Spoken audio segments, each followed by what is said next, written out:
they'll be offended if you say, "Oh, I reckon," then you kind of miss it, and then you can't go to the replay because we're still racing.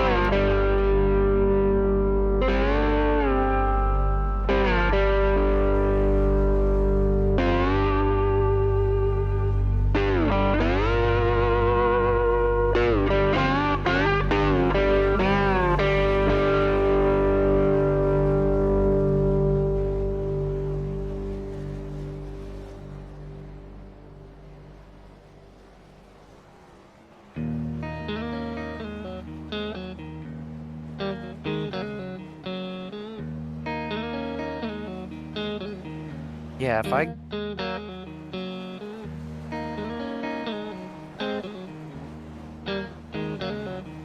One. Yeah, still one, yep.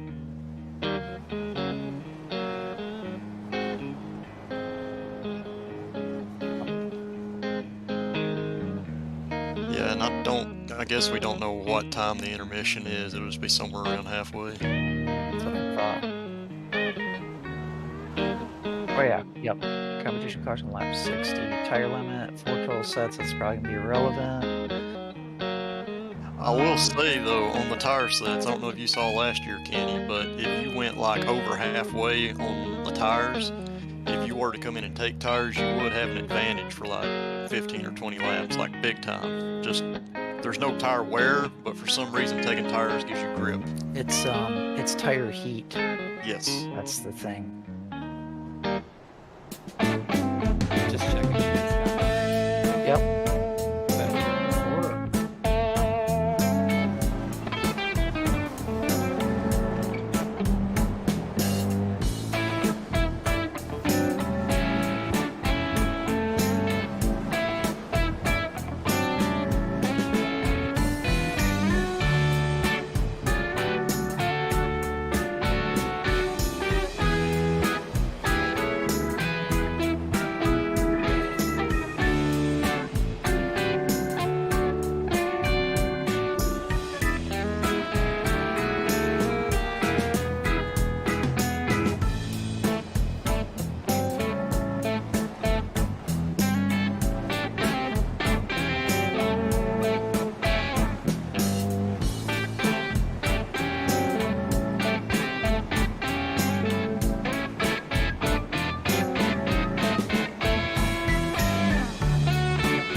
Virtual Group Network and PGRL's Premier Series welcomes you to the Laps for Muscular Dystrophy 125 presented by Patriot Media and Marketing Services live from Bristol Motor Speedway. But not just any old Bristol.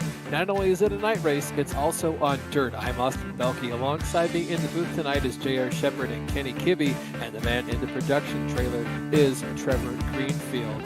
Patriot Media and Marketing Services is a Midwestern company that is for racers by racers. They strive to provide personal attention to all their clients while maintaining the professional touch of a large-scale conglomerate. For every YouTube view of their sponsored races by season's end, Patriot Media and Marketing Services will donate $1 to Laps for Muscular Dystrophy. Laps for MD raises funds for and awareness of muscular dystrophy, a group of genetic diseases that cause progressive muscle weakness and loss of mobility. Laps for MD is racing towards a cure, supporting and the fundraising efforts of Muscular Dystrophy Canada and the Muscular Dystrophy Association in the United States. For more information, including how to donate yourself, please visit lapsformd.blogspot.com or muscle.ca and mda.org. Don't forget to share this broadcast with your friends and family, as every view counts in the fight against muscular dystrophy. JR, what can you tell us about Dirty Bristol? Tonight we're in Bristol, Tennessee, and this is home of the last great Coliseum, but tonight we're going dirt racing on the high banks of Bristol Motor Speedway. The weather tonight is a clear 77 degrees. Track temp is 72 degrees. Not too hot for the weather that we got here this year, so I wouldn't expect the heat to help with pulling the moisture out of the track a whole lot, but these cars are definitely going to do it during the race. It's going to lead to some pretty slick conditions. Last year on iRacing, the races here were consistently won by guys that could really hook the bottom and run that bottom groove all the way around. However, with some changes to the track scan and iRacing dirt development, I would look for the preferred groove tonight to be closer to the middle of the racetrack. And these guys are going to have their hands full all night tonight. The track is very slick, very bumpy, so something we're definitely going to be watching for as these guys race tonight. For sure, JR. Kenny, obviously, this isn't what we do every weekend, but I know you and JR have a ton of dirt tracking experience. What is it like to drive these cup cars on the dirt? Yeah, it's very different, Austin. It's and these cars are different than every other dirt car. They're a lot of the real life NASCAR drivers are saying that it's not really an advantage to have dirt experience driving these cars on the dirt. Just the fact that they're so different, independent rear suspension or independent suspension, sequential shifting, low profile kind of tires that these guys are running. So it's very different, very bumpy, a lot of power behind these cars, over 600 horsepower. And it's a handful. And I think a lot of these drivers are just going to be trying to make their way around this place first and really racing the racetrack. I think the competition is going to get spread out, and it's just going to become a survival for more reasons than one. As we go through the format of this race, which JR is quite a bit different than what we have run in all the races here in PGRL history, with the fact that we have heat races followed by an actual feature, which is normal as far as a dirt event would be. Yeah, absolutely. So tonight they're doing several different things. They're going to be running heat races, and obviously we're not going to have a caution until about halfway through this race. They're going to have a competition caution. So like you said, very much a survival race. This track, as you can tell from on screen with the guys that are practicing, is extremely bumpy. I think Kenny has hit it right on. Very much a survival type race. You're going to have to take care of your equipment. You're going to have to make sure that you take care of yourself as well as the guys around you, because it's going to be very easy to make contact with people on the track. And you see there too, we're going to have 10 lap heats with a 125 lap feature. Everybody will make the feature race with a competition caution, like you said, around midway, lap 60. 4 total tire sets available for these guys, which there's not going to be tire wear, but there will be tire heat based on the moisture leaving the track surface. We'll talk about that throughout the night. Fuel limit will be set to 75% as always. And we'll plan on at least one pit stop for these guys throughout the feature event. And again, it's the first dirt race for these guys, and really first dirt race this week for about everybody driving these next gen cars. And we'll watch out for the track as the track state evolves. It'll start at 50% in every session and will get worse and worse as the night goes on. But again, every session will be reset to that 50%. And it's going to be all about staying out of trouble because cautions will be disabled throughout tonight's events, other than the competition caution. And that one restart will be a single file restart. But Austin, looks like we're getting ready for heats, which have been set by inverting the field from the finishing order of last week. And the winner of, I believe, Heat 1 will end up being the pole sitter tonight. Yeah, Kenny, as you can see, the lineup for the first heat, Jason Galvin sits on pole, followed by Michael Whiting in second. Tommy Ryan starts in third, and Desire Dupre starts in fourth. JR? Starting in fifth in this heat race will be Joe Alberico. Danny Gutierrez will start alongside him in sixth, and starting seventh will be Adam Jersky. Thank you, JR. It's going to be really crucial that these guys get up to speed as soon as possible on this dirt track. Luckily for all these guys, and I know it's a big factor, especially on dirt, the track state is staying at consistent 50%, I believe you guys mentioned. So you do kind of get out there. It's a nice, comfortable, track state to be at. You kind of know what to expect when you first come out there. Is that right? You kind of know where you're starting at based on how practice was. The track will wear. We're starting at 50%.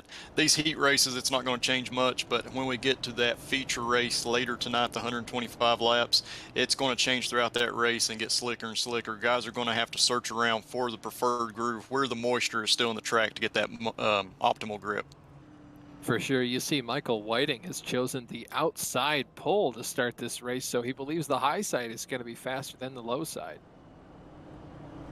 Yeah, I think that's a good choice. The bottom is extremely hard to run around here. You can make it work, but it's hard to do, and it's very easy to slide up into the guy on the outside of you. These cars do feel a little tight getting into the corner, so I think he's made a good choice. It should be a clean run for him getting through turns 1 and 2 here.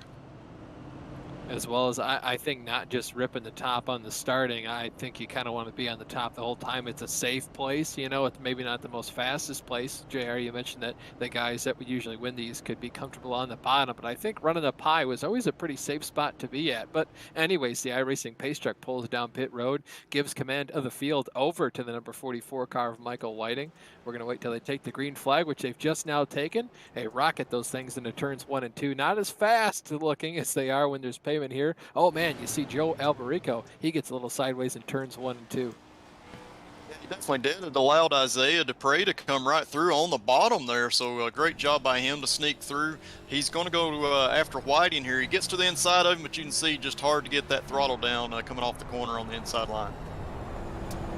Yeah, you can see it's still Whiting out front. Dupre appears to be catching him slowly but surely. We're going to have to see how the rest of this race goes. You see Adam Jersky getting extremely sideways off at turn 3 of that time. Now we ride on board with Isaiah Dupre. Look at how much he's having to saw that wheel back and forth. He really caught Michael Whiting that time.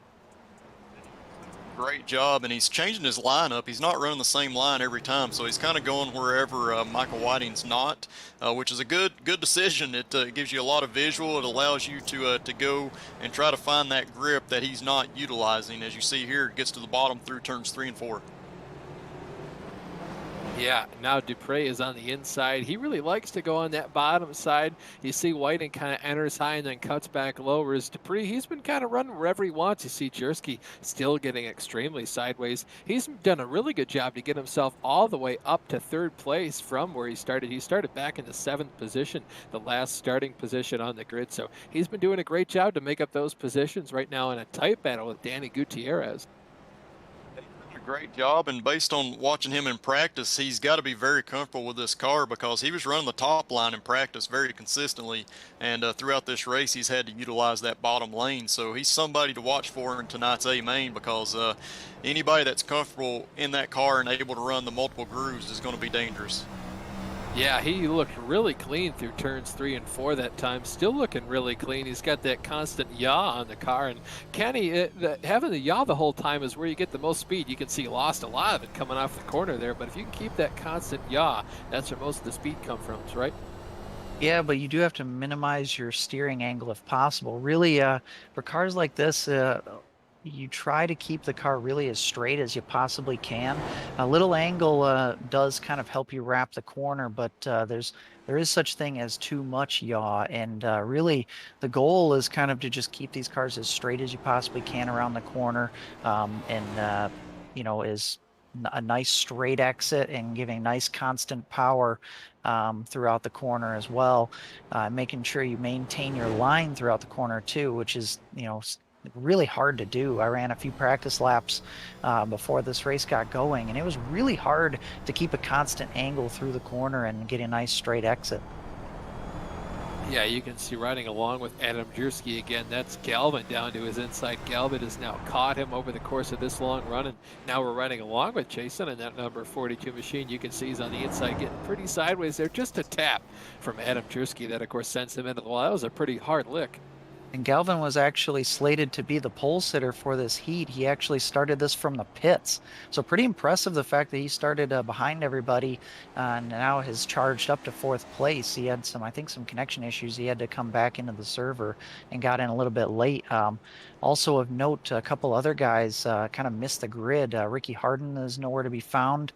And also Mike, that's what led to Michael Whiting being the control car, as he was second. But it looks like the winner of this heat, Isaiah Dupre, a good run from him, fourth to first. Yeah, great job by Isaiah. He's followed, of course, by Michael Whiting, Jason Galvin, Adam Jersky, Danny Gutierrez, Joe Alberico, and Tommy Ryan. Tommy, of course, out at the end of this race, kind of DNFing there. Pretty good first heat, though. Lots of action. These cars definitely going to be hard to control, JR. Absolutely, and one of the biggest things that you could see is coming out of the corners, out of turn 2 and out of turn 4, how much the cars are bouncing in the air. It's very violent, and that bounce just means you have less control of the steering. So going down the straightaway where you think you have the most control of a car normally on a racetrack is going to be one of the worst places for control tonight. So we're going to have to pay attention to that, especially when guys are side by side. You can take a look at all the intervals between the drivers. Of course, very close between Isaiah and Michael. Then about 6 seconds back to that three-car battle between Jason, Adam, and Danny, and then Joe Alberico and Tommy Ryan. Quite a far bit off the pace after incidents there. But we'll go on to your starting order for heat number 2. Rich Jetty starts on the pole with Snoop Doggy Don starting in second position to his outside. Jeff Ward lines up in third place with Mark Cohn in fourth.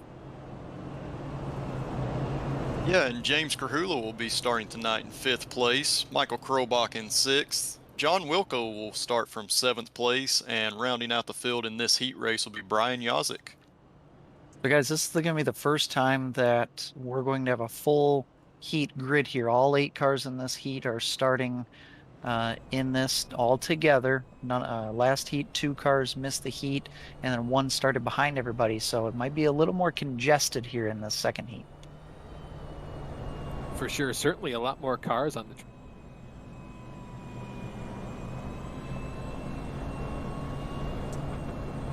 Yeah, definitely a lot more cars on the track for this heat, so it'll be interesting to see just how fast the drivers in the back of the field can make their way to the front. Yeah, and one I would watch in this race, Austin, would be Jeff Ward. He was second fast in practice, has a very good handle on this car, so we'll see if he can get up there and race for the lead here.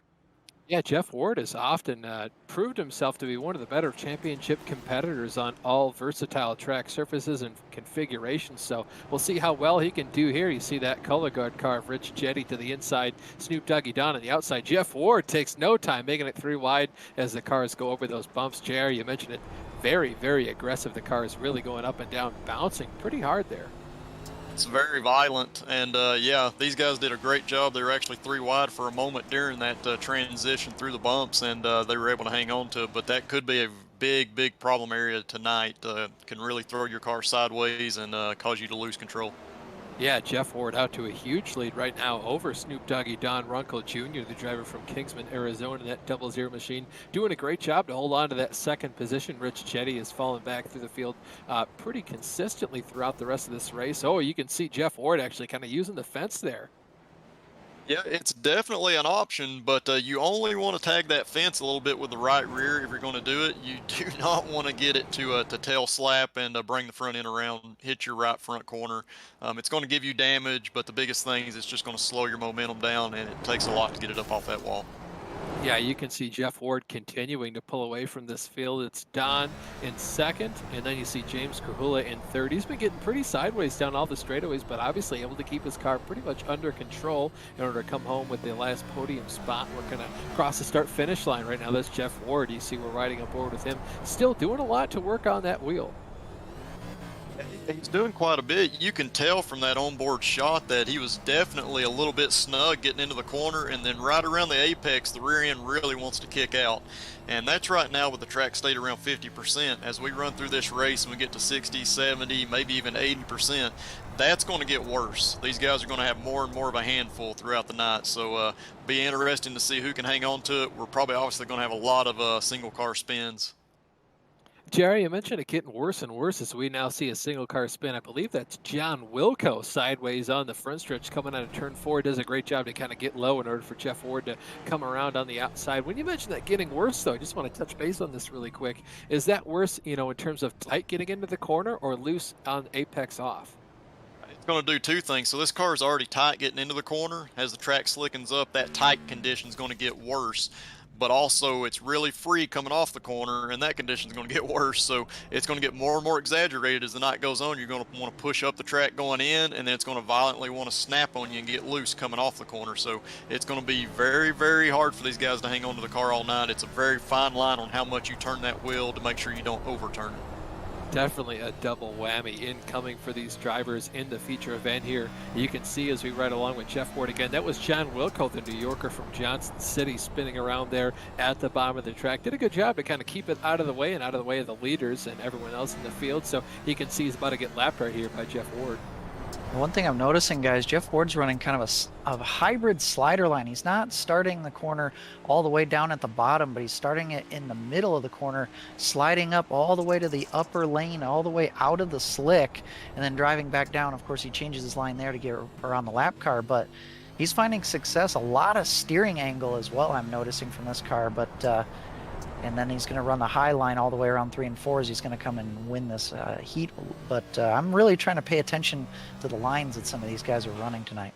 Yeah, Jeff Ward comes off a turn 4 to win the second heat of the night, followed by Snoop Doggy Don Runkle Jr. James Krahula rounds out your podium. Brian Yazik comes home in 4th. Looks like Mark Cohn going to come home in 6th. We'll go ahead and get the rest of your finishing results here in just a second. Put those on your screen so we can take a look at who's the fastest and what those kind of intervals are. We're definitely seeing huge gaps in all these positions.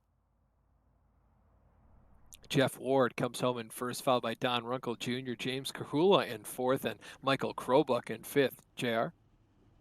Yeah, 6th place is Mark Cohn. Rich Jetty got 7th place, and John Wilco with that spin that we saw earlier on in that heat race comes home in 8th place.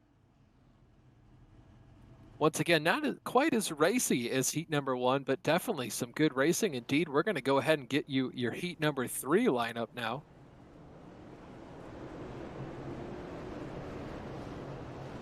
Starting on pole is Travis McQuistion. To his outside in row number 1 is Norm Pelletier. Mark Herzog lines up on the inside of row 2 with Woody Mahan on the outside of row number 2.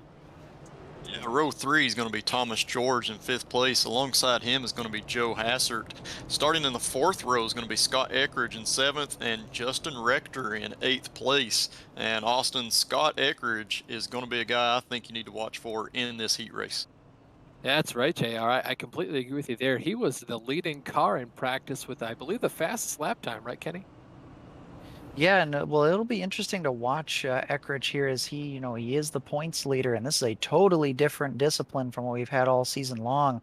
And this could be, kind of a double-edged sword for him. It could be a very good opportunity to extend his point lead, but with it being so different and maybe some other players will be up front this week, this could be a chance for him to lose some points to everybody else too, especially if he gets caught up in trouble, which is very possible here at the dirt track at Bristol. So we'll have to keep an eye on him.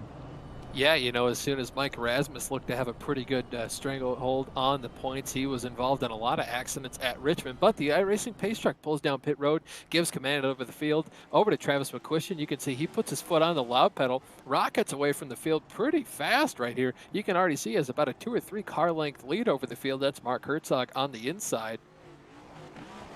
See Mark getting to the inside of Norm Pelletier. They're going down the back straightaway, and he's going to clear him going into turn 3. a lot of guys running that high line, but you see Woody Mahan making the bottom work earlier. Yeah, Scott Eckridge advancing a couple positions as well. That's Herzog getting extremely close to the outside. George almost gets into the back of Pelletier there. Yeah, some really tight racing. Oh, you see George actually get into Pelletier there, coming off of the corner. It's very, very easy to do that in these cars. These guys they're really having to fight it. It's getting slicker and slicker every time they go around the track. Yeah, Mahan and Eckridge now catching back up to the rear end of Travis McQuistion. You can see Eckridge on the inside, Woody Mahan on the outside. Woody getting extremely loose. You can see how much these cars bounce down the straightaways. Continuing to be violent, and you really want to make sure that car settles before you start to turn going into the next corner, or it can really surprise you on what it's doing here. But you can see that Scott Eckridge is already up from 7th into 3rd place here, so he's running extremely well. And we actually have Woody Mahan making a run here on McQuistion. Yeah, trying to use that high side on the outside of McQuistion, that number 93 car. You can see Woody kind of just sizing up his opposition right here, hoping that Travis gives him the outside. I think he's going to get close. Right there is the call. Car outside on Travis McQuistion. He knows Woody's out there. Obviously, these guys do have mirrors. Oh, contact between the two cars. Now Scott Eckridge coming up on the very bottom. There's a driver all the way down the inside. I think that's Big Joe. They were 4 wide for a second there, 3 wide for the lead. Eckridge, huge slide job, takes over the lead. That's Travis McQuistion. Now he's on the inside. Roll reversal. That's Woody Mahan on the inside now. Yeah, Mahan going into 2nd place here. He's grabbing that away from McQuistion, and Scott Eckridge is continuing to pull away from these guys. He's got a fast car tonight. Good feel for this car, as we've seen all through the season so far. Yeah, I feel like definitely in this heat, Scott Eckridge is the one to watch, not only because you mentioned it, JR, he had the really fast practice time, but you can see, I think he's even faster than Woody Mahan as well, because, you know, Eckridge kind of caught Mahan while Mahan was catching McQuistion. So I feel like the battles between those two drivers, I feel like McQuistion, he's got a handful right now. I don't know if that's damage or just a ill-handling race car, maybe just uncomfortable on the dirt, Kenny. What does it look like to you? Yeah, I mean, he had that track position early on, and these guys are all just really struggling. I'm noticing that even the fast guys look like they're out of control, or at least they're inconsistent. It's really hard to put together a clean lap time over and over again at a place like this that's always changing, and it's just a discipline nobody's really used to. But I've been really impressed with Woody Mahan, as he's hung with Scott Eckridge here, and he hasn't really let him get away during this heat. But great racing up in front for the battle for this. Oh, and the leader Eckridge is in trouble. A lap car. Mahan goes around the outside. I think the lap car got too loose out front of Scott Eckridge. Scott had nowhere to go, and now he's going to have to chase down Woody Mahan. One thing I've noticed too is that these guys, these cars are actually dealing with contact relatively well. They're able to bounce off each other and kind of keep going, and aerodynamics doesn't matter a whole lot here. So these guys are able to rub against each other and keep going. Yeah, you now see Woody Mahan out front with about a 4-car length lead over Scott Eckridge. And heartbreak for Scott Eckridge there. Really nothing he could do at that point, but Mahan was really cutting him up through the center of the quarter. Woody Mahan wins heat number 3 here at Bristol Dirt in the Laps for Muscular Dystrophy 125. We'll go ahead and give you the rundown for the finishing order of the rest of the field in just a couple seconds while we wait for them to come around the track one more time.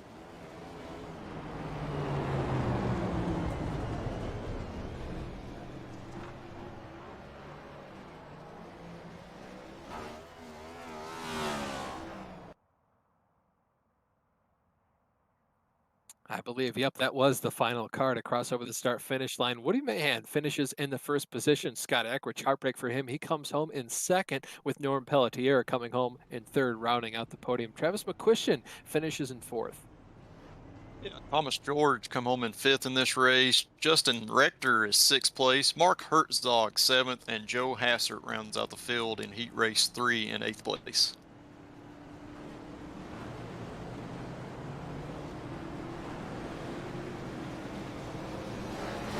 So, gentlemen, it looks like now we're in the 5-minute warm-up, which is basically just an opportunity for all these drivers to go out on track and get a feel for how the track has changed based on current conditions. Granted, we're only at about 50% track state, so they should be relatively comfortable with where the track is for the time being.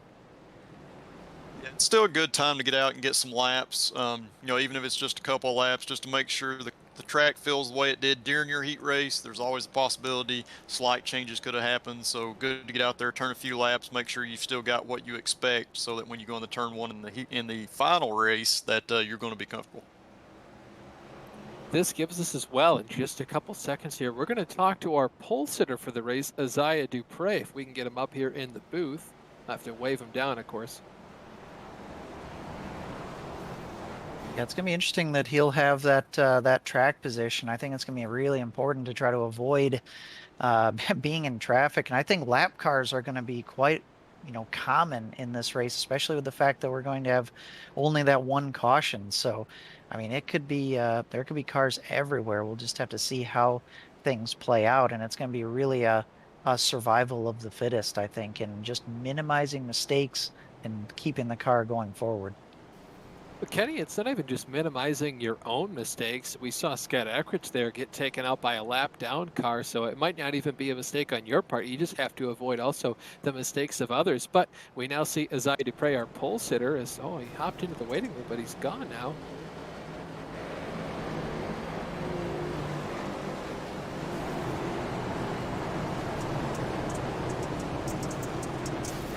Yeah, I would really like to ask him, or have you guys ask him, just, his outlook on what it's like to race on a dirt track, and, if he's optimistic about this style of racing, because, I guarantee that some guys out here are going to absolutely love this opportunity, and other guys are going to be completely dreading it.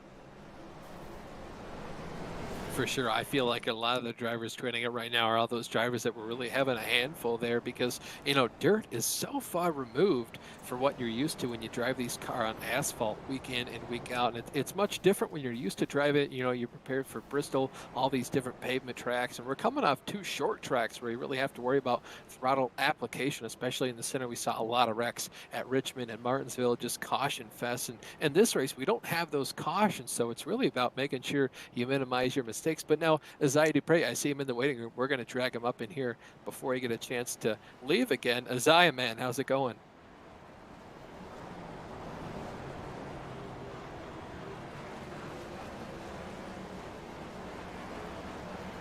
Hello? There we go. We got you now, buddy. How's it going, man? Sitting on pole for this race. I saw you light up there, but I cannot hear you. Hi, Isaiah. Can you have a copy, man?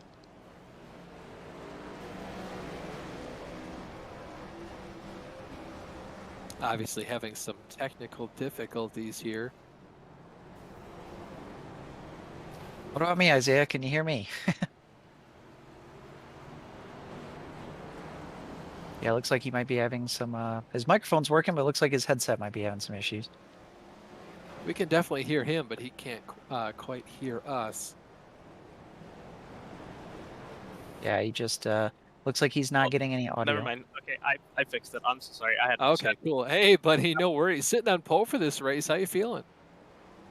Feeling a little nervous. Not really sure that I should be on pole, but I got lucky with Heat 1 there, so nervous but excited.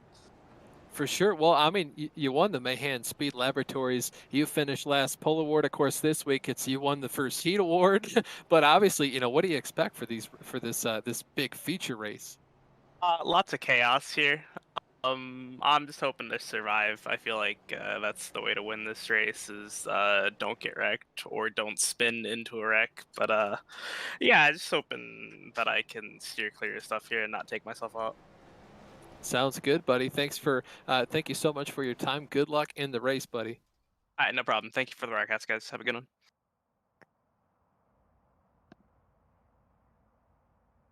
That was Isaiah Dupree, your pole sitter. Of course, he won the pole sitting award for finishing first in that original heat race, the heat race number 1. Of course, how this field is going to be split up, you're going to see the drivers that finished in the order of that all throughout the different heats. So you can see Isaiah Dupree lines up on pole position with Jeff Ward in second place to his outside. Woody Mahan lines up in third place with Michael Whiting lining up to the outside in row number 2. Snoop Doggy Don Runkle Jr. lines up in fifth with Scott Eckridge in the 6th position. Jason Galvin lines up in 7th with James Kahula in 8th position. Norm Pelletier lines up in 9th with Adam Jersky in 10th. JR?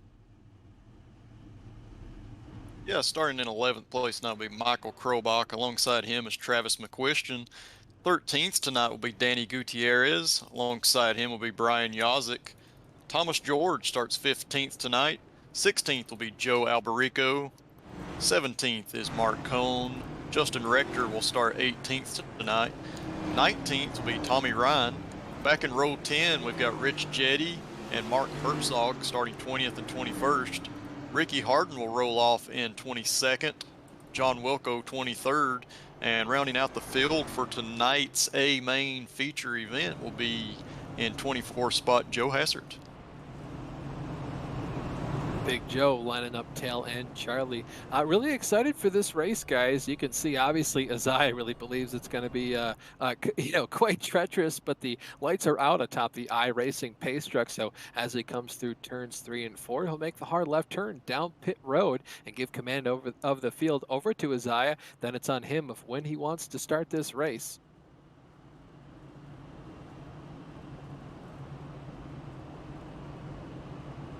Currently, the fastest drivers from the heat races should be up front, so we should see quite a large separation here for the time being.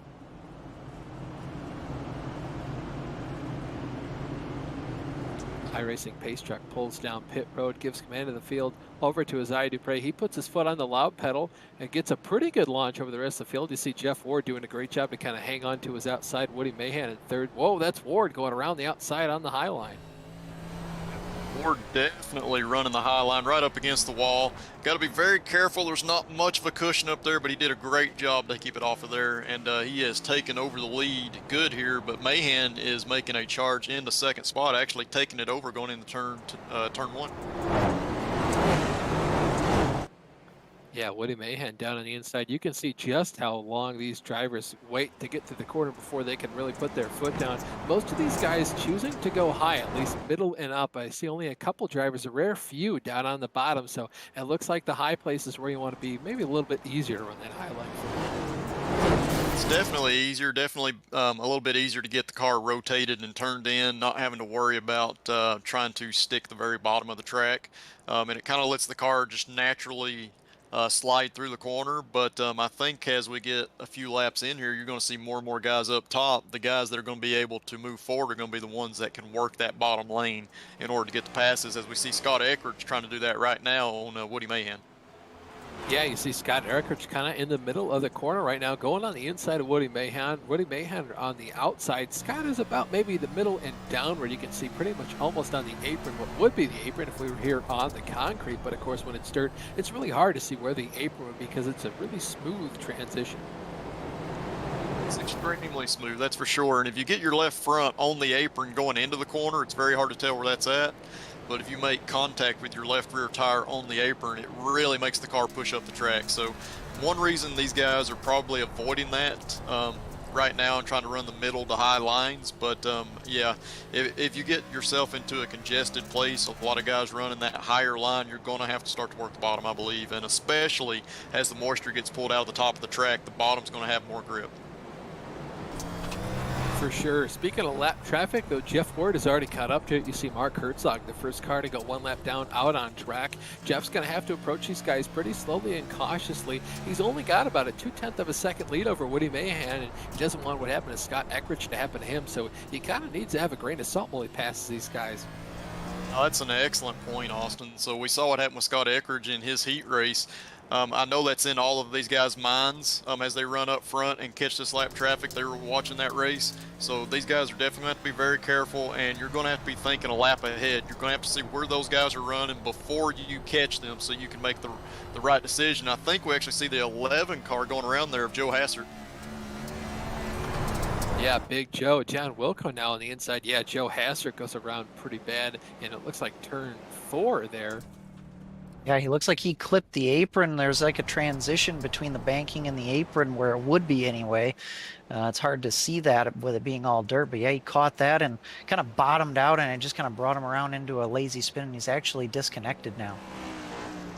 Yeah, Kenny, that's a great point where you talk about bottoming out. We've seen it on the asphalt side that when these these new generation cars bottom out, it actually puts the car into a slide and just loses all grip from the tires. The same thing would be true here on the dirt. So yeah, that just really sent his car around once that happened. You can see one car coming off pit road right now. Really hard to tell who that is, but the leader is still Jeff Ward. He now has a half a second advantage over Woody Mahan. It's another half a second back to Scott Eckridge. That car really slow on the inside of the track. Trevor Greenfield pointing out to us Justin Rector in that number 03 car. Yeah, and with the spins that we've seen, the single car issues that have been going on, this just shows how difficult it is to get this car around this dirt track at Bristol.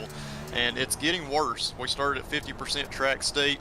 It's going to continue to get slicker and slicker as we turn laps around this place. And again, as they pull moisture out of this track, the track is going to get more and more difficult to drive. It's going to get tighter going into the corner. It's going to get looser coming off. So these guys are going to be searching for that darker brown color in the corners. That's where your optimal grip is going to be. You're going to want to stay away from the portions of the track that have the lighter dirt or that have a slick black color to them, as you'll see develop throughout the night. Yeah, you saw our leaders right there going around the outside of Mark Coney. Looks to be in about the 15th or 16th place position, so you can see these leaders really tearing through the field right now. Obviously, large talent gap between these drivers, especially the ones that are well-versed at being on dirt and the ones that aren't so much well-versed at being on dirt. Kind of the separation between, JR and Kenny, and, you guys and me. You guys are definitely lapped me about 20 laps into this thing. A gap, but one thing for sure, this race you can kind of treat like some of the road course races or the road course race that we had earlier in the season. It's more about keeping your car on track and just minimizing mistakes. If you do that, you're going to have a lot of guys make mistakes and fall out of this race, and you're going to be able to pass those guys. Doesn't matter if they're faster than you or not, you're going to be able to pass them because you minimize the mistakes, and I think that's going to be a big key for tonight's race. Yeah, you can see right there in the right-hand part of your screen, a lot of these drivers not having the best road, or excuse me, not road, dirt iRating. Obviously, when you're used to race on an asphalt, you don't really venture into the dirt stuff too far, so you can just see, that 1.6, 1.5K iRating. That's where you start out fresh on the surface when you don't have an iRating at all. That's the baseline for everyone, so a lot of these guys not really doing a whole lot of dirt racing. Yeah, for the guys that haven't raced dirt much or have done it none at all, this is extremely tough because there's so many little tricks, and Kenny's well versed on the tricks that you can run on dirt as we're watching the race for the lead here between Ward and Mahan. But Kenny, what are some of the things you need to pay attention to as you race on dirt? Oh, guys, I think we need to watch this battle for the lead for a second, as it's really gotten hot here with Jeff Ward and Eckridge and Mahan. Three-way battle here with a little bit of contact, and these guys are catching up to a group of 4 cars. Sorry, JR, I had to talk about that, but what was the question again? Well, just talking about your experience on dirt and some of the tricks that these guys can use to get around this track a little bit faster. Yeah, I mean, there's a few different lines that you can run, and really, here more than anywhere, I think it's going to come down to just running where the guys around you are not running. And you've seen the 9 and the 70. You see, they're both kind of running like a slider line, entering low, sliding up high, and then coming back down the track, riding the banking. That seems to be pretty popular. Nice little slide job here by Eckridge in the 70, but again, these guys are dealing with traffic now at this point. Ooh, maybe a little contact there between Don Runkle Jr. and the 9 of Jeff Ward. But yeah, you really just are trying to just run where the guys around you are not, and then also just maximizing that line, just trying to run as straight as possible and as smoothly as possible. And I think that's really going to get the majority of the passes done today, because I mean, really, let's be honest, everybody around here is out of control, and that's just the style of this racing. And it's just coming down to racing the track and minimizing mistakes. Yeah, Brian Yazik in 11th place. You can see they're already putting these drivers a lap down. Michael Krobach in 10th place. He's put a lap down right now. Still Scott Eckridge out front right now, but with a 7/10 of a second lead over Jeff Ward and Woody Mahan. That was a really intense battle. 3 different cars going for the lead. So far, this has been a very exciting race in terms of lead. You can see the battle for first right there on the right-hand part of your screen. Now an entire second back from Scott Eckridge to Jeff Ward, and the main battle right now going on for that number 2 spot. Absolutely, as Ward and Mahan continue to race each other pretty close here. You see both of them running that high line, getting into the corner, and they're kind of continuing to wrap right around the top of the track as they're coming off. One thing that I noticed when Scott Eckridge took the lead, he did, like Kenny said, they're kind of running that line where they go in and do a slider line and go up in the center. But Scott Eckridge really turned extremely hard down the track, and one of the reasons to do that is to get down at the very bottom of the track on the exit. There's a lot of moisture down there because the guys aren't running there, and he got an extremely good run, a lot of grip that allowed him to pull in front of Ward. But now you see they've caught lap traffic that is not as slow as some of the other guys they've caught, so this is a lot harder pass to make here, Austin. Yeah, for sure. As now you see Travis McCushion down on the inside. Their 3 leaders have kind of condensed themselves back together once again. And if Scott has a single mistake here, he's going to be passed by not just Ward, but I believe Mahan as well. And then it's about an additional 4 seconds back to Isaiah Dupre. Isaiah, he's one that I'm impressed with based on the interview we had with him. He didn't expect he had a whole lot tonight, but you see he's kept it extremely clean, and he's only 4 seconds back from these leaders that have shown they're extremely good with this car and seem to have a good handle on this track. So Isaiah doing a great job tonight.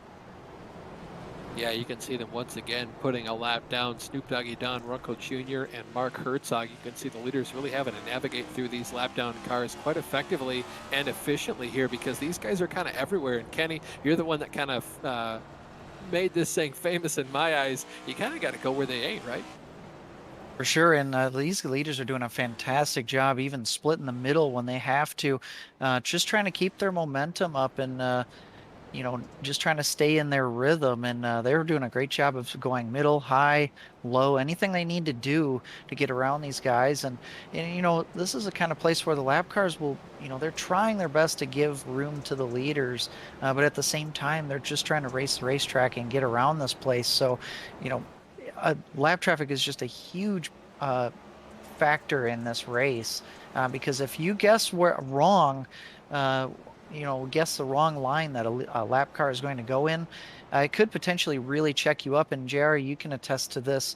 If a slower car in front of you chooses a line that you're not expecting and you are already committed to the corner, it's really hard to just change directions and alter your course in the middle of the corner.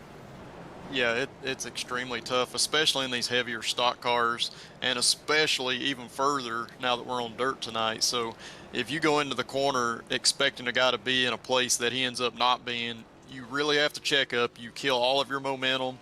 You're trying to get the car rotated and turned, but the car just doesn't want to. So while you're doing that, the guys behind you are making up a ton of ground because more than likely they were able to run the line that they wanted to throughout the whole corner. So it's extremely tough. One thing that these guys have to be careful with going through traffic, and so far Scott Eckridge is doing a great job with that, is being a little bit patient while he's doing it. Yes, he has to keep moving forward to stay ahead of Jeff Ward, but he's going to have to be patient in order to not burn his tires up.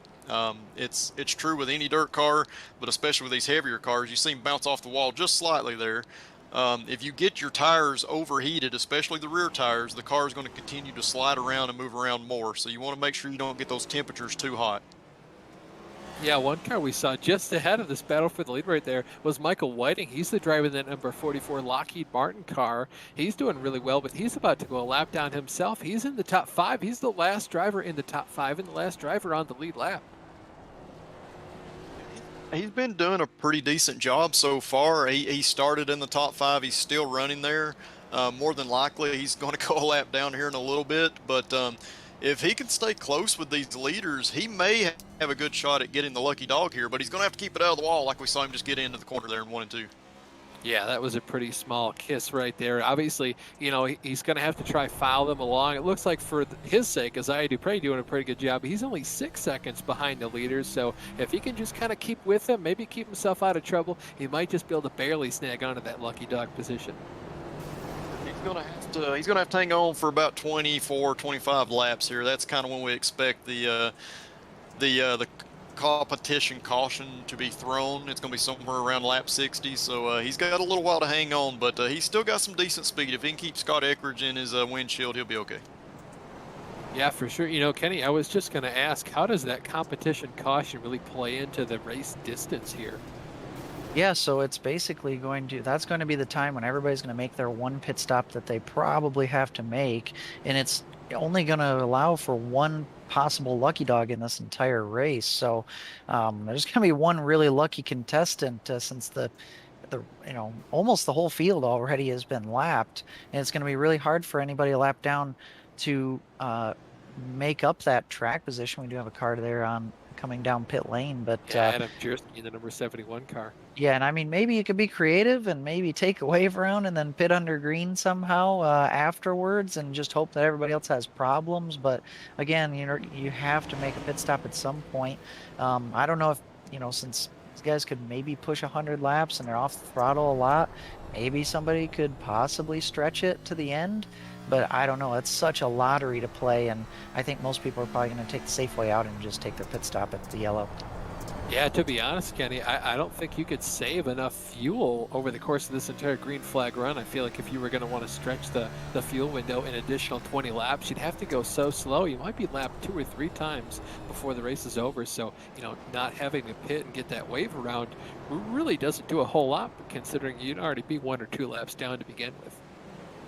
Yeah, I think it'd only be an option for the guys that are only 1 lap down, and I just think it's worth noting that the fuel mileage here has got to be so unpredictable because of the fact that the throttle time for all these guys is going to be so so much off throttle, and along with the altered fuel load with them not running a full tank in this race distance, there's just a lot of outside factors here. And I was Justin Rector was down at the bottom of the track.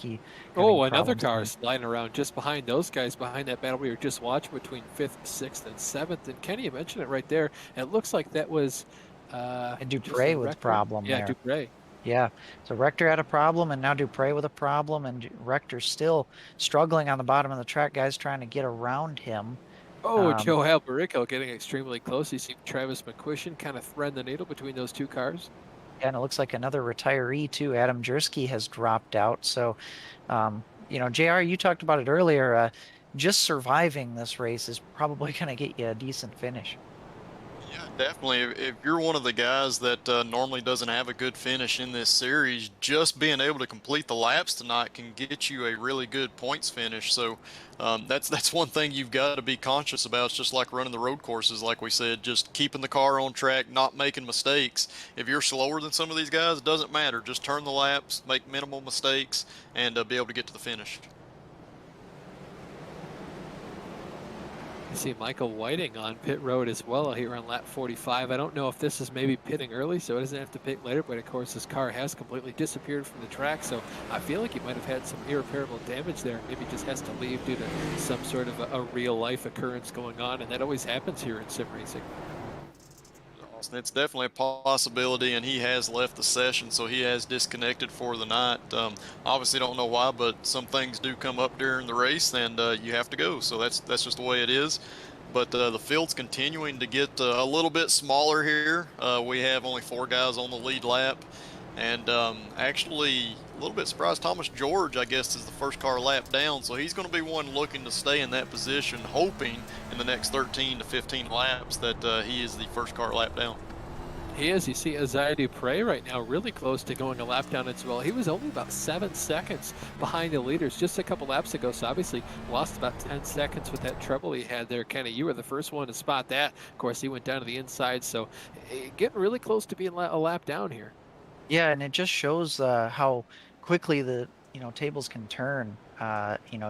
Just trying to run around this traffic as we're looking at a replay of Dupre right now. But you could be running your race, doing a great job, and that even the leader is susceptible to this. You either make a mistake or get into a tangle with a lap car, or right there, just a little bit of over rotation there from Dupre, and he did a nice job getting back on the track. But just that is going to cause him a whole loss of a bunch of time on track, and this is going to continue for into the second half of this race. And like I said, and if we can go to the leader, Eckrich is he just had a door slam there with Travis McQuistion as he put him a lap down. So everybody here is in danger of either making a mistake or getting caught up in something. So anything can really happen here. Yeah, for sure. We've only got about 10 laps to go before we have that competition caution here in the middle of the race where we get a chance to re-rack and restack all these guys. They might get a chance to come down pit road, get a fresh car. You know, these guys only do have one single fast repair. So if you're Scott Eckridge, do you use that? Does your car handle any differently compared? Oh, he's hard there with Joe Alberico into the wall and then hard hit as well by Travis McQuistion there. Extremely bad luck there by Eckridge, coming into some lap traffic, getting caught up in that, and ultimately leading to him getting into the wall. Oh, and it's not over with, guys. I think this is Oh, a that is replay, a actually. This replay. is I'm just a sorry. replay. Yeah, I was going to say, I'm not very surprised to see that out of Scott. He's usually a well-mannered guy, but obviously, you know, as soon as I get put behind the wheel of a race car, wheel of any car, I kind of only see red from that point on. Completely different person. It's Bristol, guys. I got excited. I apologize, but we continue to I watch. thought the same thing. We continue to watch the leader up here. You see Jeff Ward has closed all the way in on Scott, as well as Mahan. All three of these guys are back together here, and yep, just going through the bumps. Scott's gotten into the wall in the front stretch here a little bit. Yeah, It'll be 7 laps to go before the competition caution, Kenny. Yeah, and it'll be really interesting to see, you know, oh, it looks like Eckridge, he pulled down to the track at the bottom there. He might be pitting here, and that's going to be huge. But I was just about to say, what will Eckridge be able to do? Will he be able to continue? And he just disconnected. He has Yeah, just it left. looked like an open rotation from probably stomping on the brakes. So obviously, he's decided to go ahead and leave this race completely. That is huge. And like I was just about to say, these drivers that are getting damaged for various reasons, you see a bunch of damage on the 9 car. You know, how will these guys be able to handle it? And obviously, a lot of guys will probably take a fast repair at that halfway break. But man, it's you know, these guys, basically nobody's got a clean car. And you know, I was wondering if Eckridge was going to be able to continue because these cars have been pretty good at taking some punishment, but obviously there's a point where enough's enough. Well, Kenny, I was just going to ask you, when these guys come down pit road, they'll have the opportunity to take the faster pit. We've seen so much stuff happen on just this first half of the race. Do you come down and take that faster pit, or if you can, you know, if your car can run pretty normally, you know, without too much trouble, do you just kind of keep going and maybe plan to use it later if you need to? As you can see, Travis McCushion over-rotating the car there in turns 3 and 4. Yeah, that is a good point. I mean, I think if I'm like Jeff Ward and I do have kind of a cosmetically beat up car, as ooh, he's trying to pass some cars that are off the pace here. Isaiah Dupre was involved in the incident there. There's the replay of it right there with Norm Pelletier. Yeah, no doubt here. But I think if you're like one of the leaders and you got a clean race car, I think you do have to try to save that fast repair at this point because think about it. I mean, you're laps ahead of most of the field, so you can afford to, under green flag conditions, come down pit road, take that fast repair, and come back out and at least be still in the running. So I think good point that you brought up there. You kind of have to keep that in your back pocket if you can. Yeah, you really do. As we ride along board there, looking at Woody Mahan, you see Isaiah Dupre, the first car, 1 lap down. He's right now on the podium, so you can see just how little drivers. We've only got 2 on the lead lap here. That's our leader, Jeff Ward, who's going to come around to take and finish lap number 60, which of course should bring out the competition caution, followed by Woody Mahan right now in the 2nd position. And guys, you know, Scott Eckridge here. Oh, there is the caution right there. But what I was going to say is Scott Eckridge is going to tumble down the order here, and that's really going to be a hit for him in the points. And a guy like Thomas George, who he will not get the free pass under this caution, but you know, if he can just get a top 5 finish here, I mean, that's going to really help him in the points. Yeah, Brian Yazik is going to have a really good opportunity here to get a good points haul as well. And Mike Rasmus isn't here, so of course, you know, if you score any points, it's better than none. Yeah, and we can actually bring up the point standings here as we see coming into this week. Scott Eckridge is the point leader with Thomas George, who won last week, in 2nd place. Mike Rasmus in 3rd, who is again not present here this week. Jeff Ward, who is the current leader, he's in 4th. Michael Krobach in 5th. And Michael Stroll, again, he's not present in 6th. Rich Jetty 7th. Norm Pelletier 8th. Brian Yazik 9th. And Woody Mahan 10th.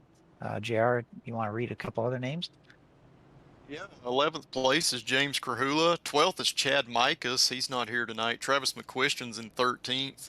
Drew Carroll is 14th. Django Matthews is in 15th. those two guys not being here, but Isaiah Dupre, who's in 16th, he is here, so he could leap up in points quite a bit because it's pretty tight point battle back down through there. Danny Gutierrez is 17th, Chris Lanini in 18th, John Wilco 19th, and Don Runkle Jr. will round out your top 20 in points so far this year. Yeah, lots of guys attending this race here that are in the bottom half of the teens, so they should get a pretty decent points haul here. You can see go through the rest of the order. Adam Jersky was here as well. He's one driver though that disconnected pretty on earlier in the going, and you can see all the way down to the bottom of the list, the top 60 drivers here in points. Some of the course 0 due to not starting any races at all. But we're under caution here in the middle of this race. You can see Jeff Ward has come down pit road. He's gotten his faster pair so far. So yeah, that's interesting because Jeff Ward, he was obviously the leader. He had a beat up looking race car, but he was out there, looked like he was still pretty fast, but he did take his faster pair. So we'll have to remember that, if he gets into a big scuffle here in the second half, he'll have to just take manual repairs. Yeah, it looks like most of the field has as well, Kenny. The only driver that didn't look like they took one was Mark Cohn, and I say that because he had some damage there on the rear end of the car, the rear fascia and spoiler being kind of pushed in the middle, so I don't know if he took his faster pair and then was involved in some sort of kerfluffle down pit road as they came back off of it, or if he just had a really clean car from that first run. But obviously, I'd be a little scared if I were Jeff Ward or someone that's already taken my one faster pair because we've still got more than half the race left. I definitely agree with you guys on that for sure. We've seen the incidents that happen once you come up into lap traffic, and there's only 2 cars on the lead lap. We may have 3 here as Isaiah takes the wave around, but there's only 3 cars here, so there's a very good chance you could be one of those 3 guys, get into an incident, have to come in and take your fast repair under green, and still be able to come out and win this race possibly. So if you don't have that fast repair, it's going to ruin your night for sure. So I'm kind of surprised, like you guys were, that most of these guys seem to have taken that this early. Yeah, I was even surprised that Scott Eckrich pulled off. I think he could have limped it around, not gone a lap down, gotten that fast repair for at least the second half of the race and kind of come home with the top 5 in the points. But obviously, that's what drop weeks are for. And as Cale Yarborough once said, what's a good points lead if you don't use it? And I saw that, in my opinion, the cleanest car on track at the end of that segment, Woody Mahan, he even took his faster pair. So there's got to be somebody out there who hasn't taken their faster pair, and that may come into play here as we're about to go green for this second segment here with Jeff Ward leading. Yeah, Jeff Ward comes off turn 4. Barney the flagman waves the green flag. Pretty decent start there for Jeff Ward. He's got about a 2 or 3 car length advantage over Woody Mahan. The drivers behind Mahan, with the exception of Isaiah Dupre starting last on this grid, as of course he starts at the tail end of the longest line here. These are the only 3 cars on the lead lap. So everyone else kind of playing for second place right here, relatively. The driver currently in second, though, is Woody Mahan, obviously. I'm Isaiah Dupre. I'm going to be extremely careful as I try to make my way through the field. Oh, Jeff Ward got really sideways off turn number 2 that time. He came right down to the bottom, almost hit the pit entry wall. That gave Woody Mahan a huge advantage there coming off of turn 2, able to go right around the outside almost to Jeff Ward. He just got a bad angle a little bit through that corner, and the car over-rotated pretty violently. You can see the cars are tight getting into the corner as he goes into the corner, almost slides up into Mahan. Mahan able to get the grip up off the corner off of turn 2, but yeah, these cars are getting tighter going into the corner, and then once they do bite in the front end, the rear end wants to really come around more violently than it did before, and then they're still encountering these bumps down the straightaway, and I gotta think that those bumps are kind of creating an issue as they get into the corner as well if you're not angled correctly. Yeah, for sure. Obviously, once the car kind of lands itself over the bump, if you don't have that steering wheel kind of situated right where it should be, as soon as you land, you might take off either upwards or down the track. Absolutely, and these guys, I think, are kind of seeing that. The other thing is they have fresh tires on this thing. Man, Mahan over-rotates just a little bit there. Jeff tried to get to his outside, but wasn't able to. But like I was saying, these guys have new tires on this car. These tires don't wear a whole lot, but Kenny brought up at the pre-race that tire temperature is a huge deal. So having these cooler tires on the car at this point is giving these guys more grip, and the car is going to drive differently than it did before the caution came out. Well, not just that, these guys are constantly putting more and more wear here into the track. We're going to see as we get to the end here, the race only started at 50%, so obviously right about the middle of the track state. With this limited amount of cars we still have here out on the track, it's only about 15 maybe at this point. They're not wearing the track too fast as the leaders right now go around the outside of John Wilco in that number 62 car. Nice job there. Wilco doing a very respectful job trying to stay out of their way and pull down as much as he could there. So great job there. The leaders continue to race up front. You can see on our timing screen that Isaiah Dupre is under 6 seconds from these guys. So he's done a pretty nice job himself trying to come through the field, which will be interesting to watch because if these two guys get into it, he would be the one that would capitalize from that. Yeah, running on board right now with John Wilco. You can see those two leaders right now racing around him. You see that's Norm Pelletier, the driver currently in the 4th position. Oh, John Wilco hard into the inside wall.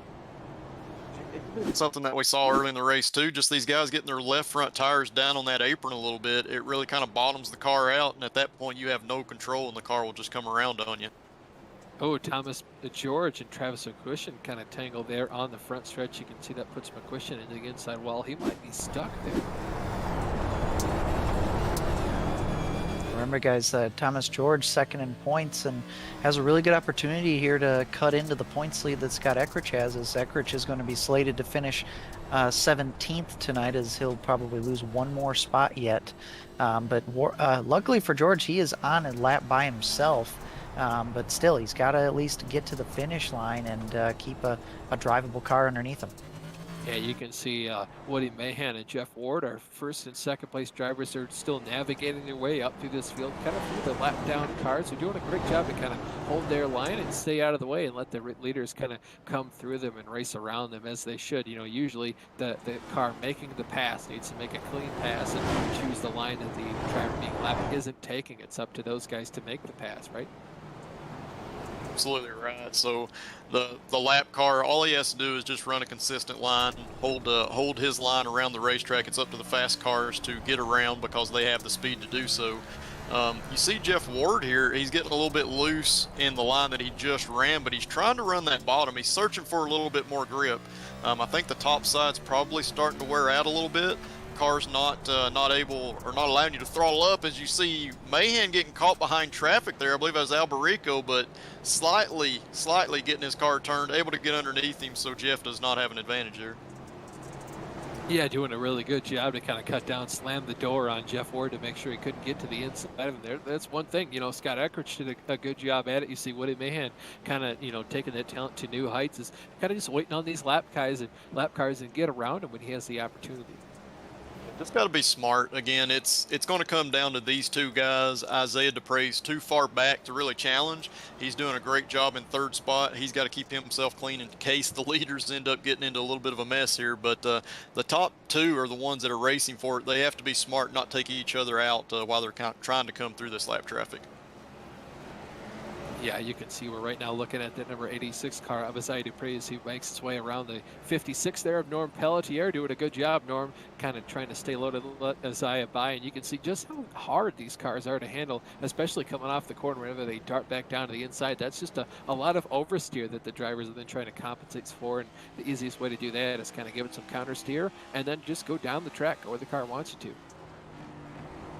Most of these guys are probably running in 5th gear. It allows you to get the most grip that you can. The bad thing with that is you can't always hear the engine the way that you normally do.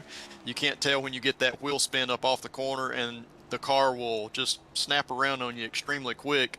And a lot of the times when it snaps, it'll do it right around the bumps that are on the track too. And if you hit one of those bumps wrong, there's not a lot you can do to try to control the car other than to lift off the throttle easily and just try to let it collect itself, not overcorrect the car. But while you're doing that, you can very easily contact somebody that's racing around you. So we saw Isaiah Dupre come close with a lap car just because of that. Wasn't anything that he or the lap car did. They just kind of got close because of those bumps and the lack of grip out there. That's right, JR. As soon as you hit a bump, the resistance for these tires to turn, especially on the rear axle when they go up in the air, is then 0. So you get that increase in RPM, and that, of course, throws off the entire thing. So once you land again, you're a little bit more sideways, and that, of course, overheats the tires, and it's a really vicious circle. things. You know, we talked about tire temperature earlier on tonight. The higher those temps get, as we're watching on screen, Danny Gutierrez actually getting into Alberico, I believe, in the corner and spinning down to the inside. It was Joe Alberico in the 83 car. Both of those guys look like they got it back going here at the moment. But yeah, once you get the tires hot from the tire spin, you're going to have to let them cool down a little bit, or otherwise every time you go into the corner, the car is going to kick out more and more, and that's just going to heat the tires up even further and make it worse and worse as you go. Yeah, right now we're riding along with Thomas George looking out his back window at his rear spoiler, and that was that number 84 car, 40 Mahan, catching up to him as we see Snoop Doggy Don Runkle Jr. kind of going to the bottom of the track. It looks like he might have some problem, or is maybe just letting the leaders kind of go around him on the high side. You can see, look at just how narrowly those leaders are avoiding those two lap cars. Cohn on the inside, George on the outside. Whoa, leaders tangle there with Mark Cohn. They're getting racy as they're getting through the slap traffic, but these guys are going to have to pull it in a little bit. We still have a little bit of a ways to go here, still 30-something laps to go, and they cannot afford to take each other out because Isaiah Dupre is only about 7.5 seconds back, and if they wreck each other, he's going to be the one that capitalizes on it. Yeah, for sure. You know, in order to finish first, he must first finish. These guys are going to have a really hard time at doing that if their cars are too damaged. You can see them going around the outside of the 00 there of Don Runkle Jr. You know, to be fair, Woody Mahan has not had a shot to win a race really this year. He's had some good runs, but this is his shot. He's extremely fast. He's got a great car, good feel for the car tonight, and he's been able to get this lead and hang on to it for a while. So he's probably going to be more aggressive than Jeff is, and Jeff needs to be a little bit aware of that because he's better off in points at the moment. Yeah, for sure. If Jeff can kind of just stay right here in second place, he's going to have a huge points haul over his opposition there, Scott Ackerich. Woody Mahan getting huge sideways off the corner. Jeff Ward, of course, not really having anywhere to go. Jeff allows him to kind of gather that car back up, and now Jeff doesn't have a front fascia on that car. Well, yeah, that's big time damage. And one thing I was going to note, guys, is that the lap traffic, for whatever reason, seems to be in like these little groups around the track. So right now they're in this kind of pocket of open space on the track, but the leaders will eventually catch back up to a group of at least, 3 cars plus. And when they get up into those groups, it's really difficult because everybody's kind of running their own line, which is not all the same. And it's forcing these leaders to kind of guess and change on the fly where they're going in the corners. And every time they catch the group of traffic, it's been a real challenge. One thing I want to get your opinion on, Kenny, here is we see Jeff that's now got the front end knocked off his car.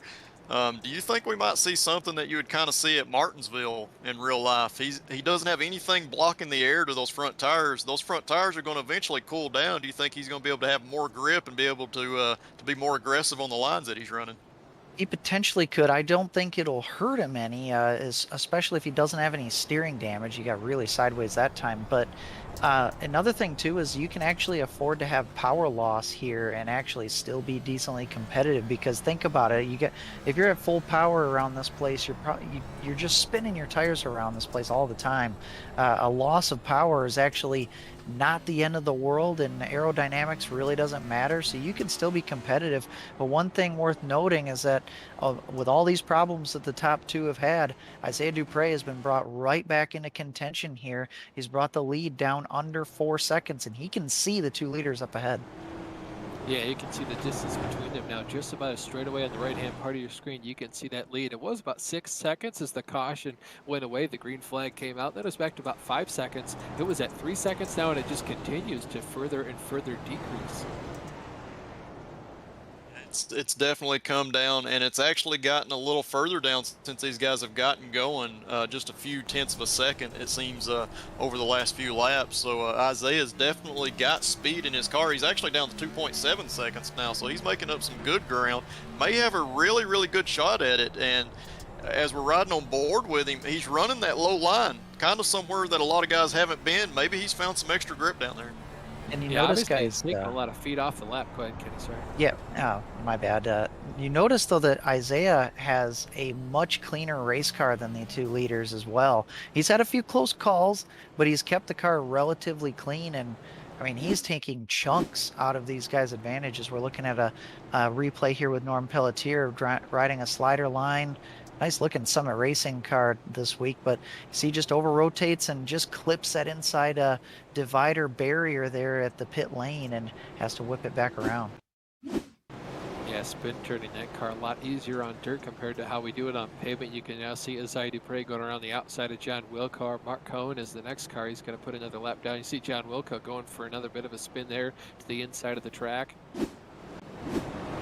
Noticed quite a few times in this battle for the lead that we've seen as they're catching up to another cluster of lap traffic is, Woody Mahan's made a few mistakes in front of Jeff Ward, and Jeff's done a great job of just trying to check up and let him gather his car. He's raced with a lot of sportsmanship.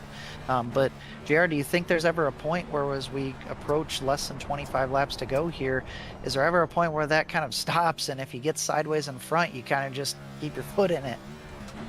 Yeah, I think as a competitor like Jeff, like you said, he's been very respectful so far, trying not to make a whole lot of contact. But as a driver, when the laps start counting down, you get inside 10 to go, inside 5 to go, and you get down to the last couple of laps. If you haven't made that move or been able to make that move yet, you're definitely going to get more aggressive naturally. It's just something that drivers can't hold back, so there's always the potential that we could see some contact here in the late stages, and it could ruin one of these guys' nights, but we'll just have to pay attention. Well, not just that. I mean, you look at Jeff Ward. You know he's a pretty smart guy as he stuffs it into turn 1 and 2 there, tries to take the lead around the outside of Woody Mahan. He can just wait until there's about 2 or 3 laps to go, and at that point, if he keeps his foot in it, takes them both out, he's still only going to finish in about 3rd, 4th, maybe even 5th position at worst. So, again, still a huge points haul over his championship competitors that either didn't show up or had to exit the race early. So at that point, he kind of doesn't need to have patience anymore. But as the pay window opens, definitely I agree, patience is going to go out the window as well. That's a great point, Austin. There's only 3 cars on the lead lap. After that, it goes to a car that is 2 laps down. Only 1 car 2 laps down, and then it goes to cars that are 3 laps down. So inside 3 to go, you can definitely be more aggressive and still get yourself a good top 5 finish here. Yeah, riding along now, looking out the over the deck lid and at the spoiler there of Jeff Ward. You can see that the 3rd place car, Isaiah Dupre. He's continued to catch these cars. Obviously, the gap between them is slowly starting to decrease slower and slower. Now it's about 2.6, 2.5 seconds, just depending on the run. These guys get, of course, having a checkup for different cars. Whoa, that's Mahan really sideways off of turn number 4 that time. Jeff Ward to the lead. Yeah, Jeff capitalized on that quickly, did a good job there, and I think you're probably going to see him pull away a little bit just because now he's going to be able to run the line that he wants to run, and I think Woody had kind of been running that line particularly, but you can see he went a little too high through the corner there, got loose coming off, so there's always the potential that Woody could retake the lead here, but Jeff seems to be a little bit faster. He's just going to have to pull everything in and run consistent laps here. Yeah, and as soon as Jeff Ward went to the lead, Isaiah Dupre dropped back by about 1.5 seconds. Now you can see the difference between Jeff Ward and Isaiah Dupre now about 3.7, sometimes 4 seconds, just depending on where these guys are. So I don't know if Isaiah made a mistake or he kind of got caught up by a lap car, but obviously, that gap now a lot larger, almost double of what it was before. Yeah, he basically got way up high in a corner and then just over rotated and slid all the way back down the banking and kind of had to wrangle his car back in and regain control and really had to check up, and that's what caused that time differential. But this is really going to come down to minimizing mistakes, and overall I think Jeff Ward's probably been the fastest. Woody Mahan's been 2nd fastest and Dupre 3rd fastest, but we've seen time and time again, you lose seconds, not just tenths, but seconds if you make a mistake or get caught behind a lap car. Yeah, no, sorry, and definitely I think the exit of the corner is getting more and more slick with these guys. You can see them running different lines, but I think occasionally these guys from right after the apex of the corner getting a little bit too high, getting into that slick stuff, the car over rotates, and at that point they have very little control. It's causing them to slide back down the track. The guys that have been very lucky have not spun out, but like you said, Kenny, anytime that they make a mistake like that, they are losing a ton of ground. So certainly that's some of the stuff that happened with Woody a little bit earlier on, and also with Isaiah. Yeah, Jeff Ward continuing to lengthen his lead, of course, over Woody Mahan and Isaiah Dupre. Now about 1 second over Mahan, close to about 4.5 seconds over Dupre. So Jeff obviously being a lot easier on the throttle application. And JR, I don't know if it is about cooling those front tires, but I feel like most of the heat is going to come from the rear tires. I don't expect the rear tires are going to be cooled too much by him missing that front fascia, but it could be a factor. You're exactly right on that. The cooling of the front tires is going to allow him probably to have a little bit better Oh, bike. he doors McCuistion there. Yeah, definitely getting into McCuistion. McCuistion may be going around here. And Yeah, Woody McCuistion, Mahan. yeah, he collected Mahan, and Mahan's going to keep it going straight. But yeah, who knows what kind of damage Woody Mahan might have. And remember, he does not have a fast repair, so he's going to have to limp this car to the finish.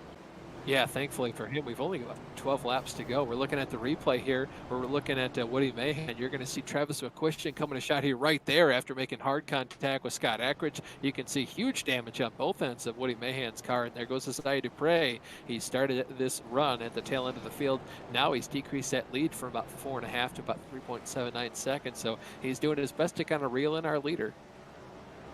We talked about it earlier, guys. So when you go and commit to the corner, you're not expecting somebody to be in that position that you choose to run. In that case, Mahan chose to run the bottom of the track, and then from the top of the track came McCuistion, and you're on dirt. You can't just stop. You can't just rotate the car or turn it in a different direction. He had nowhere to go there, and we're watching on TV here now. He's actually come to pit road, Kenny. Yeah, I feel like he's got a meatball. Yeah, he is. One thing I was wondering is with these cars, they have relatively sensitive, suspension and steering components. I do wonder if maybe he got some steering damage from that side-to-side contact. Another thing too, Ryan Yazik also went for a spin, and he's now 5 laps down. As he had to get his car going again. And yeah, Woody Mahan is back out onto the track. Here's a look at Brian Yazik's little spin that he had a little bit ago. He just got, I think it's just an over rotation again in the middle of the corner, and then over corrected, and a little bit of a touch with Mark Cohen there. But yeah, Mahan is back out on the track trying to salvage what he can. He's now on the same lap as Thomas George, last week's winner, but only 2 cars left on the lead lap at this point, Dupre and Ward. Yeah, Mahan now 2 laps down as well. Really unfortunate for him as we close now into about 7 laps to go as Ward crosses the start-finish line this time by. He's got about a 4-second lead over Isaiah Dupre, and a really good run by all 3 of these guys in the top 3. And of course, Thomas George now has the opportunity to come home with a podium. Absolutely does. He just needs to not get overexcited or overdrive this car. And a little bit back to your point earlier, Austin, with the front end being gone on this car, it's not helping the rear tires. It can potentially help the front tires, help the bike going into the corner and get the car to turn. But the way that you drive the car up off the corner with the throttle is going to dictate how much tire temperature you're getting into those rear tires.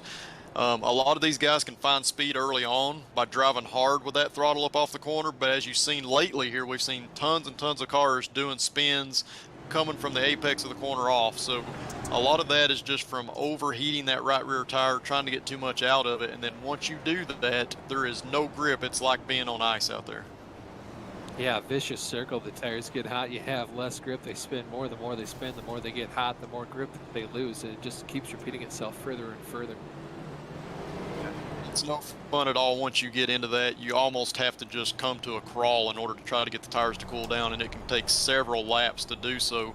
As we're riding on board with Isaiah Dupre here, he's only about 4 seconds back from the leader, Jeff Ward. You can see how violent those bumps are on the straightaway there behind Travis McCuistion, seeing that rear end bounce up and down high on the straights there. Yeah, these bumps really have not gone down whatsoever since the start of this race. These guys continue to have handfuls of cars to hold on to. We are now inside of about 3 laps to go. Yeah, and it looks like the leader's going to have about 1 more group of cars to deal with here as far as lappers. He's got 3 cars in front of him. Thomas George is the first one to pass. And he's got a decent amount of clear racetrack, but again, if anybody has a problem here as we have 2 laps to go, any more traffic could possibly come up. Yeah, Isaiah there, you could see him trying to come through some of that lap traffic. He's lost a little bit of time there, just trying to get by some of these guys. It's really hard to pass. Just accidental contact that's happening due to the bumps and due to the slickness of this track. Even down the straightaways, it is extremely slick and obviously bumpy, so very hard to control the cars while you're around somebody. Yeah, Jeff Ward comes out of turn number 4 to come by and take the white flag this time by. That means 1 lap to go. He's just got to kind of navigate this final lap. The easiest probably he's done all race long. He's got about 3.5, almost 4 seconds back to Isaiah Dupre. Now checkered flag in the air. Yeah, great job by Jeff Ward tonight. He definitely had a lot of speed, had issues for sure, but he was able to overcome those and grab this victory over Isaiah Dupre and Woody Mahan, who comes home in third. Yeah, honestly, just a master class by all 3 of those fast guys, just to kind of keep the car just barely on the brink of out of control and kind of just keep it on that limit of grip. So fantastic job on all their part. We're going to go ahead and take a break, a couple of commercials. We'll be right back and we'll go through all the results.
Ladies and gentlemen, welcome back to the Virtual Group Network and PGRL's Premier Series, as we're just now finishing the laps for Muscular Dystrophy 125 presented by Patriot Media and Marketing Services, live from the dirty version of Bristol Motor Speedway. Patriot Media and Marketing Services is a Midwestern company that is for racers by racers.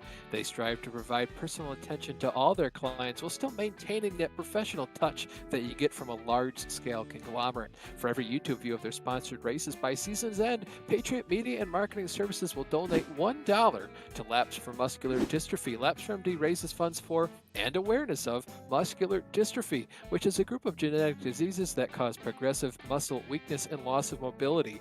Laps for MD is racing towards a cure, supporting the fundraising efforts of Muscular Dystrophy Canada and Muscular Dystrophy Association in the United States. For more information, including how to donate yourself, please visit lapsformd.blogspot.com, muscle.ca, and mda.org. Don't forget to share this broadcast with your friends and family, as every view counts in the fight against muscular dystrophy. That being said, we're now going to look through at your finishing order here, led by the driver that won this race, Jeff Ward, in that number 9 car. He put on a masterclass today. Coming home in second is Isaiah Dupre. Rounding out the podium is Woody Mahan. Thomas George comes home in fourth with Norm Pelletier in fifth position. Michael Krobot comes home in sixth with Travis McQuistion coming home in seventh place. Brian Yazik comes home in eighth with Rich Jetty and Mark Herzog rounding out your top 10. Snoop Doggy Don Runkle Jr. comes home in 11th with Mark Cohn coming home in 12th. 13th tonight is John Wilco. Justin Rector comes home in 14th. 15th is Danny Gutierrez. Joe Alberico comes home in 16th. Scott Eckridge, having a great run early, got into some contact with some lap traffic, comes home in 17th. Michael Whiting, 18th. Adam Jersky, 19th tonight. Jason Galvin in 20th. James Krahula, 21st. Joe Hassert, 22nd. Tommy Ryan, 23rd. And rounding out the field for tonight's race was Ricky Harden. Thank you, JR. Thank you, JR. Kenny, I think you've caught up with our third finisher, Woody Mahan. I have. We're down here with Woody Mahan. And Woody, I got to ask you, a lot of drivers would have either dreaded or loved the opportunity to race on dirt. What was your thoughts going into this race? Uh, I don't race a whole bunch of dirt, but I like the Saturday night style format, and uh, it was all just it was long enough with no yellows that we were going to be able to. If you're fast, you're going to get to be fast. It's a good point. A lot of things just kind of you guys were allowed to kind of let the cream rise to the top here, and you did a great job out there. But talk to me too about what was it like trying to kind of race the racetrack, but also navigate the traffic because you guys had to lap the entire field basically multiple times. It was absolutely brutal. The first the first half of the race was fine. You could drive around, but once we got the caution, we came back out for the last go. It was you couldn't get in hot, and you had to be ready to move at all times. It was I would say the lap cars. Everybody was actually pretty predictable. I had some trouble, but it was just because I'd run up on a gang of a bunch of cars, not that anybody was being wild. At the very end there, you had some contact with some cars and kind of took you out of the running for the win. And you had already taken your faster pair during that one caution. What was it like driving your car at the end there? Were you really having to limp it there at the end? Oh, it seemed fine to me, but you were like terminal speed was down so much. I kind of I'm upset, but I also missed out on a whole bunch of carnage throughout the race. So I kind of feel like I was owed at least one of them. So it was just kind of a bummer that it happened with 12 laps to go. But the car seemed all right, but we were putting around there at the end. So I really don't know. Yeah, it seemed like nobody could escape some kind of trouble throughout the night, but still you salvaged a top 3 third place finish tonight. Anybody you'd like to thank for your run?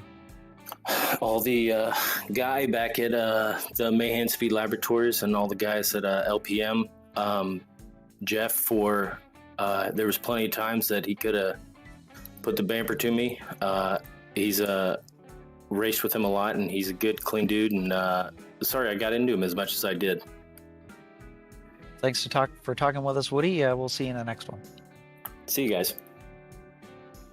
That was Woody Mahan, our third place finisher, and JR, you've caught up with our pole sitter and second place finisher tonight, Isaiah Dupree.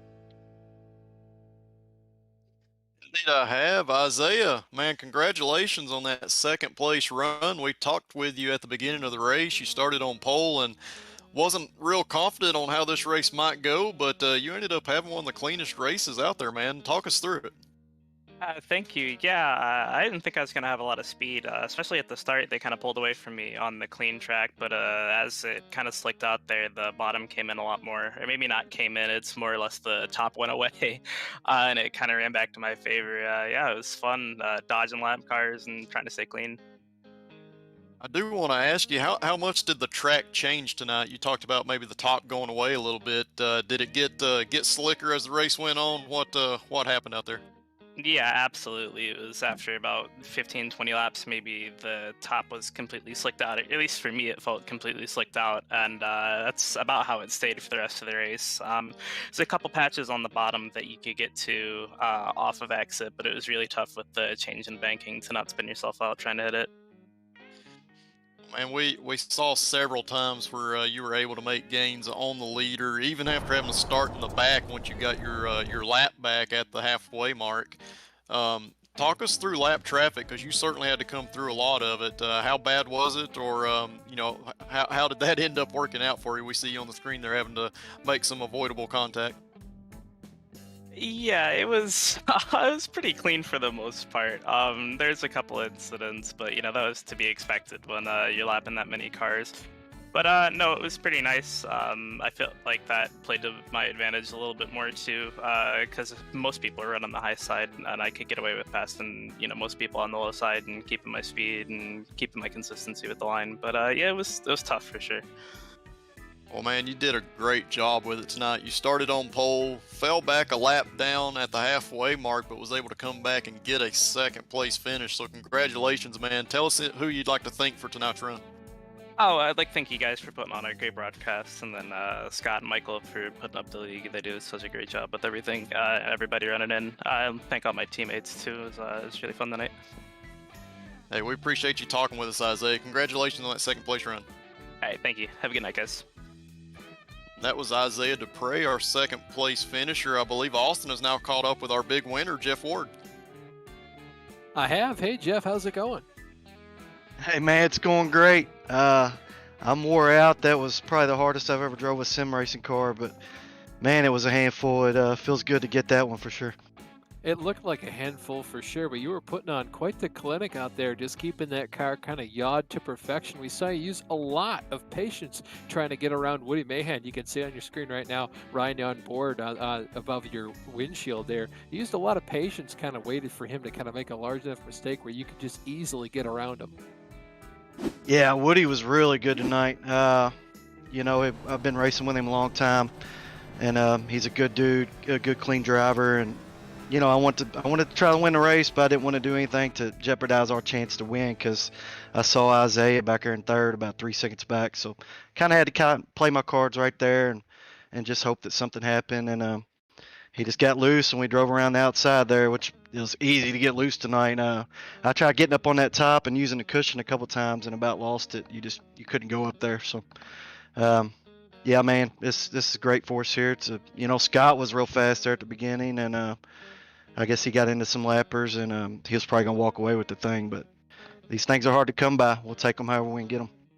Yeah, speaking of Scott, you come in here, decent position and points. Scott was, of course, the leader, but you're not coming out here with just the dreaded good points day. You come out of here with the great points day, of course, winning the race. What does this do for your championship hopes now? Yeah, we'll have to see how the drop weeks play out. I've missed a race, so I'm down there a little bit. Maybe when they calculate that up, we'll be further towards the top. Maybe see about winning this championship. We don't have, I think, maybe 2 races to go, so anything can happen at Talladega next week. So hopefully we can be on the right side of whatever happens there and to see how it falls. For sure. Before I let you go, buddy, one more question for you. Who do you got to thank before we let you go? Yeah, I want to give a big shout out to Mike Bailey Remodeling here in Louisville, Kentucky. Thanks to my main sponsor, Lexington Brewing and Distilling, for being on the car. Thanks to my team, LPM, Graphics LLC, Scott, Mark Cohn. Thanks to PGRL. Thanks to you guys for doing the broadcast. Well, thank you so much for your time once again, Jeff. Congratulations. All right, guys. Thank you. That was your big winner here tonight, Jeff Ward. Jeff, of course, doing a fantastic job to come home with the victory here tonight. One more time, this has been the Laps for Muscular Dystrophy 125 from the dirty version of Bristol. Before we let you go, though, the next PGRL broadcast is going to be Tuesday, April 19th from Talladega Super Speedway, as Jeff kind of alluded to it there. We're going to go live at 8:50 p.m. Eastern Time.